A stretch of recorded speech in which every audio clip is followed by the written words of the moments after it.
Mr. Chairman, and I certainly appreciate that your continued interest. And Senator Bozeman, I have to say, you have stepped up to the plate and done your homework, and I appreciate so much the good job you're doing as ranking member. And I just want to say, so that everybody understands how much we're going to miss Senator Hutchison, she is the reason that there is a designated national laboratory on the space station. And she has been consistently the promoter of the International Space Station. And the next hearing that we have in this subcommittee will be on that subject. Thank you. Well, thank you. And let me say that I was very excited, as I know everyone was, with the SpaceX, the Dragon success. That just is a wonderful milestone to get equipment and payload to the space station, and dock is wonderful. And what I would have said in my opening statement, which I will put in the record, but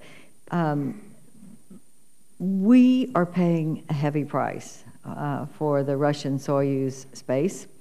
And the reason that we're paying hundreds of millions of dollars, and it will be in the billions before we're finished, is because we were not able to fund adequately to close the gap for a commercial crew vehicle following on to the shuttle retirement. We knew it was coming. Senator Nelson and I worked in every way. We've worked with 3 administrations, and we've never had the adequate support to plan ahead and not have the gap that is here. I don't want that to happen again as we are looking forward, which NASA, as our space exploration agency, should be doing. But we know what the next mission is going to be. We don't know what we're going to be finding, just like we didn't know when we went to the moon what we would find exactly and what we would gain from it. And the gains have been enormous, which we know. But now we know that we've got to utilize the space station. We believe that commercial is the way to do it in an efficient way, to put people there to do the experiments, and the space station will be our major focus for till the year 2020. But we know that after that, the next horizon is beyond low Earth orbit. And what Senator Nelson and I have tried to do, and Senator Bozeman has been so helpful, is to assure that we are not shortchanging the future by only focusing on the present and having the same thing happen where kids start saying, well, gosh, why are we giving up space exploration in 2020? Because everything's shut down because we didn't look to the future. So here's my question, Mr. Gerstenmaier. You are the one that I think does have a vision for what we can and must do for the future beyond low Earth orbit. Can we be assured going forward that the allocations for NASA will adequately fund the crew vehicle to use the space station, and hopefully I can't wait to find out what the alpha magnetic spectrometer might bring us, having seen the hits myself at Johnson Space Center.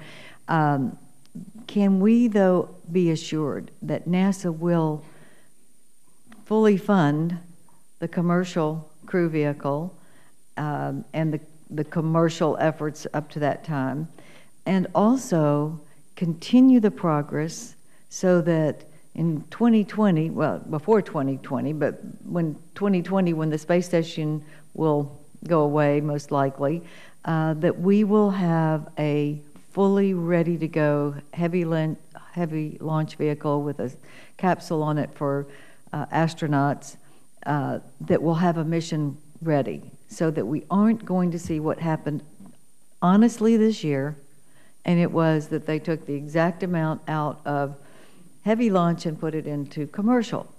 Now, we rebalanced. We are going to fully fund commercial, and with the down select to 2, we will do that.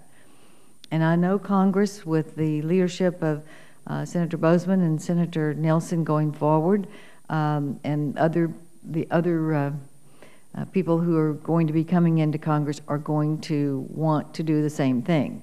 Will NASA do that kind of budgeting going forward rather than this constant pull as if there's a competition between the present and the future? Mr. Gerstenmaier. You know, I'm responsible for human spaceflight, and what I mean by human spaceflight is it's both. It's the commercial aspect, and it's also the vehicles that go beyond low Earth orbit, the Orion and the heavy lift launch vehicle. And within the tight budget constraints, it's my job to balance those, that we deliver both programs in a timely manner that best serve what we need as a nation. And we're working really hard to go do that. As Senator Nelson talked about earlier, you know, the final weld is occurring today on the Orion test capsule that'll be used in 2014 to go be the first vehicle to return at 80% of the lunar velocity into the atmosphere to make sure that works. That's going to get delivered to Florida on July 2nd, as he talked about. That final weld is actually occurring in New Orleans today, and the teams are being careful with that weld, and if they need to take a little extra time, they may, and we may have to do something with July 2nd, but we'll do the right thing overall. But the teams are really focused and moving forward. We just completed a systems design review for the heavy lift launch vehicle. We're starting to lay out the plans to get that work done. We're going to test that vehicle down at Stennis in December of 2016 in support of its first flight in 2017. We now, for the first time, have detailed schedules laid out. We know when the first drawings for that heavy lift launch vehicle need to be delivered, and those drawings start being released in August of this year. So we have real concrete plans to keep moving the Orion forward, move the SLS forward, and with your help for funding, we'll keep all these programs moving forward as well as Commercial Crew. And it's not about one or the other, as you very accurately described. Human spaceflight is about all of these, and we need to work as a team to pull this off to make this happen so we can continue to be a leader in space and continue to be where we are. So we treat it just as you described. This is a package. There's a role for commercial spaceflight in low Earth orbit. There's a role for us beyond low Earth orbit. We need to find that balance to move those forward to keep human spaceflight in this nation strong. Well, thank you. That's a wonderful answer, and I just hope that there will no longer be budget proposals from the president, whoever that will be next year, that will appear to cut back on the future and fund the present, because we have an authorization bill that assures both. We support both. I'm going to see the SpaceX operation in Texas in July. I'm very excited about it.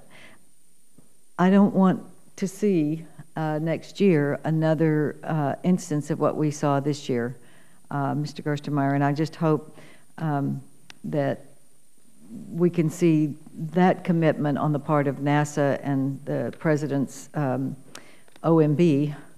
And believe me, I didn't like what OMB did in the last administration or the one before that either, so I'm equal in my disappointment in this commitment, but since you're here now, I do hope that you will assure that the budget that comes from the President's office will reflect what you and I have both said is our goal, and I know that the two senators here agree.